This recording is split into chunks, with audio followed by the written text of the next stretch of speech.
Ladies and gentlemen, this morning I am pleased to welcome to our shores and introduce to you the visiting delegation of ALBA TCP Petro Caribe, headed by His Excellency Mr. Raul Licasu, Ambassador of the Bolivarian Republic of Venezuela to CARICOM and the OECS, and Mr. Bernardo Alvarez, Secretary General of ALBA TCP and Petro Caribe. They are joined by other team members from Petro Caribe and PDV Caribe. Of course, they are accompanied by the resident ambassador for the Bolivarian Republic of Venezuela, Her Excellency, Mrs. Leif Escalona.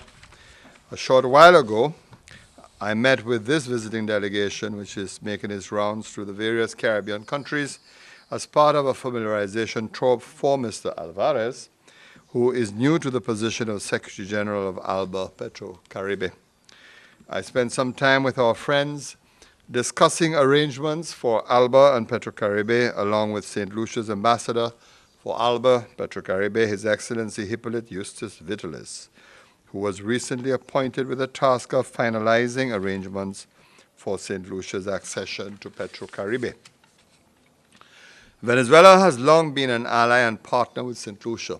Since attainment of St. Lucia's independence in 1979, Venezuela was one of the first countries to establish diplomatic relations with us and set up an embassy in our island. This new alliance has strengthened even more what already existed. The great Hugo Chavez, of blessed and remarkable memory, while he was president of Venezuela, saw the plight of Caribbean states in terms of the unfair economic disposition we faced as vulnerable small countries with few mineral resources. He committed to realizing a vibrant, progressive, equitable Caribbean basin by developing a circle of solidarity from Central America in the west to Jamaica, Bahamas, the Dominican Republic, and onto the islands of the OECS in the east. ALBA Petro Caribe stands as an indefatigable testimony to his vision, to his compassion, to his wisdom, to his courage in the face of opposition and even neo-colonialist diversions. President Chavez started this wonderful facility, and President Maduro and his current administration are committed to seeing its continuity. We in St. Lucia can only be indelibly grateful for your courage and commitment to a more equitable and sustainable South, a committee of states which share their resources to the benefit of all. St. Lucia does not currently produce oil or natural gas. We do not produce the 1.5 million barrels of oil we consume annually. We spend the equivalent of 8% of our GDP on oil products, or over 110 million US dollars each year to power our country, to fuel our vehicles, to maintain our quality of life. This is subject to the ravages of price fluctuations. This Labour Party government has been sensitive of this and has tried all in its power to maintain a reasonable price of gas at the pump.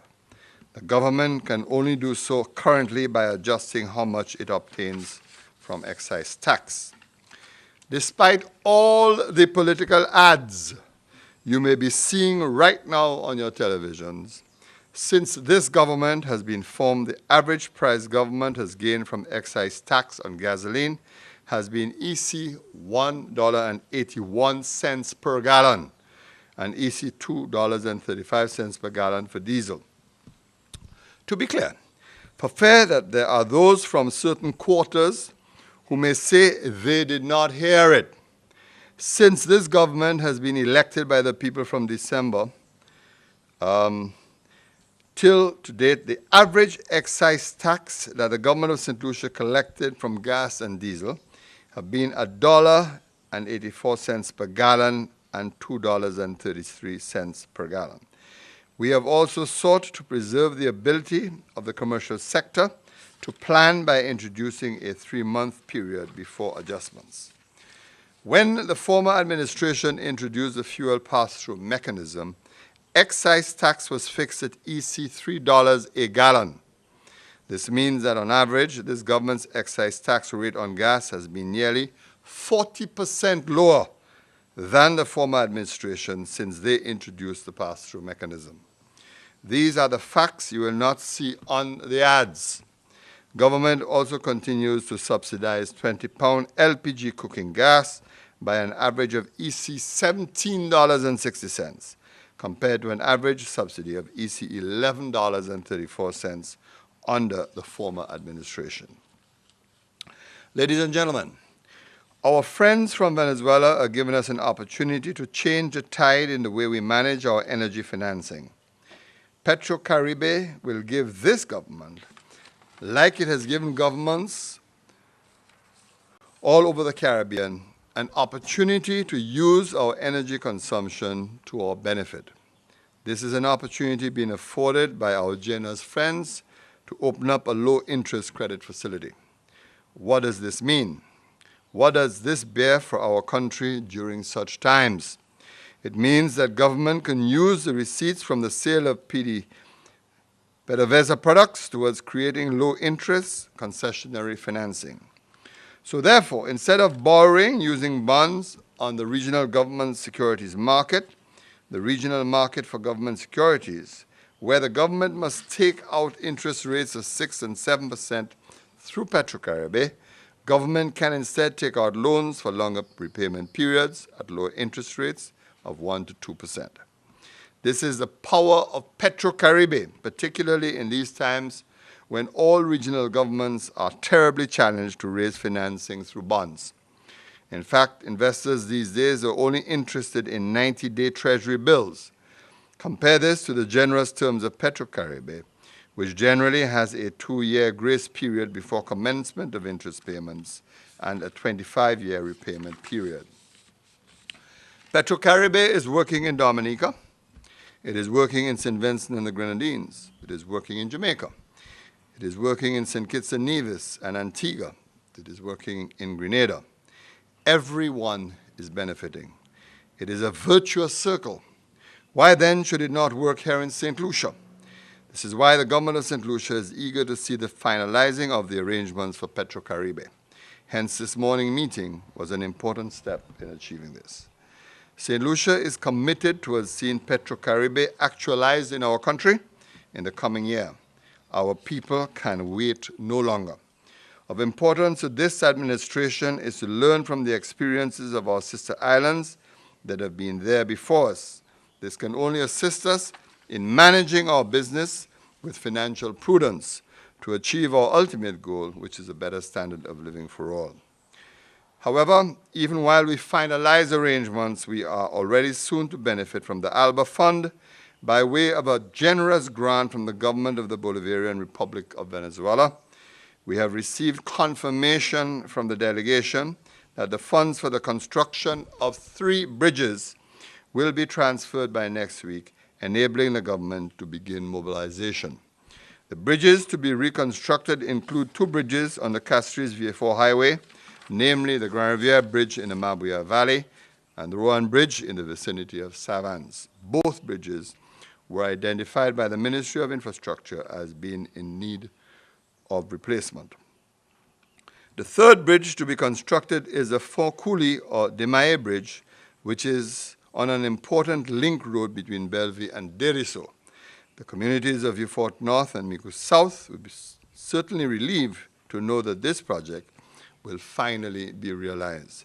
The grant to cover the cost of these bridges is in the region of $2.7 million US. May I, on behalf of the government and people of St. Lucia, thank the government and people of the Bolivarian Republic of Venezuela for their commitment, generosity, and solidarity, particularly in these times. May our peoples become closer. May we learn from your struggles. May we learn from your triumphs. May our 2 countries continue to support the dream of Simon Bolivar and Jose Marti, of President Chavez and Fidel, the dream now held by President Maduro, that dream of a united chain of solidarity throughout the Caribbean Sea and in the Americas. Ladies and gentlemen, once again, I thank you for your presence and wish you a productive day. First, we want to recognize the will and dedication of Prime Minister to make a reality the full integration of Saint Lucia to Petro Caribe, and that is going to happen in the next weeks when we will start the supply of oil to Saint Lucia. We, as the Prime Minister said, we have been talking, and by next week we will have a final agreement that would allow not only the integration, but the benefits of Petro Caribe coming to the people of Saint Lucia. This is what we would like to do. That wouldn't be possible without the dedication, as I said, of Prime Minister, and in a way is an homage. It's an homage to you that has been for years trying to and helping us get Saint Lucia inside Petro Caribe. Secondly, we are also, in the case of ALBA, that was something that we were thinking, and finally we could, in the humanitarian fund of ALBA, we were able to get the funds for helping you with the bridges. And as member of ALBA, Saint Lucia has to participate in all the programs that ALBA is putting together. Now we are in a new phase. I was telling him for the ALBA Petro Caribe economic zone, that this is a much more broad vision of economic and regional integration in ALBA Petro Caribe. Petro Caribe is when we go to places, it's important because for some people they feel that Petro Caribe is a dream, and it's not true. So we are here because Petro Caribe exists. Every day we supply to the Caribbean an equivalent on 117 barrels per day. So to 18 countries through 13 mixed companies that we establish in any country that we go. So if we come to Santa Lucia, we will provide the supplies, and we will provide it to a mixed company between Petro Caribe and the host government. And the money and the company will help supply, to distribute the supplies, but also to promote social, economic, and productive programs in countries. In St. Vincent, we just saw yesterday we are finalizing a big storage capacity that we are building with the government of St. Lucia through the mixed company that we have there. So things like that and projects like that, we will have to see it in St. Lucia. And let me tell you, you have a very active Prime Minister, because he already suggested me a few projects that we will have to start looking at them very quickly. So I just wanted to say that we are honored and we are pleased to be here, and we are eager to start supplying St. Lucia and to get St. Lucia as a full member of Petro Caribe, and exploring with you the road of integration and solidarity. Thank you very much.